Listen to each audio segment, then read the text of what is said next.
দেবীর আগমন মানেই শুধু উৎসব নয়, প্রতিটি বাঙালির হৃদয় নতুন আলো, নতুন স্বপ্ন আর নতুন জীবনের আশা জাগিয়ে তোলে।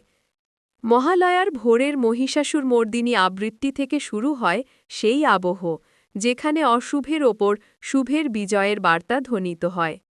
এখানে দেবীর আগমনের কিছু সুন্দর বার্তা তুলে ধরা হল।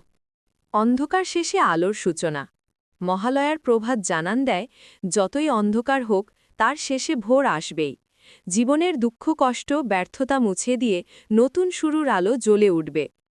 অশুভ শক্তির বিনাশ। মহিষাসুর নিধনের মাধ্যমে দেবী শেখান, অন্যায়, অবিচার, হিংসা ও অশুভ শক্তি চিরকাল টিকতে পারে না। ন্যায়ের পথেই শেষ পর্যন্ত জয় আসবে। সাহস ও শক্তির প্রতীক হলেন শক্তির দেবী।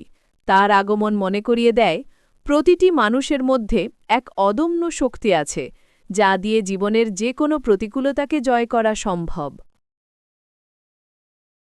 সমৃদ্ধি ও শান্তির আহ্বান। গজে হাতি আগমন শুভ লক্ষণ। এটি কৃষি, অর্থনীতি ও পরিবারের সমৃদ্ধির বার্তা বহন করে।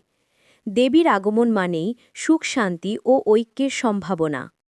নারী শক্তির মহিমা। দুর্গা প্রতীক নারী শক্তির। তার আগমন মনে করায়, নারী শুধু স্নেহময়ী নন, তিনি রক্ষক, শক্তির আধার, সমাজের সমতার ভিত্তি। আশা ও নতুন সম্ভাবনা। দেবীর আগমন প্রতিটি মানুষের হৃদয়ে নতুন স্বপ্ন জাগায়। যেমন শরৎকালের আকাশ নির্মল হয়ে ওঠে, তেমনি জীবনের পথও হয়ে ওঠে সম্ভাবনাময়।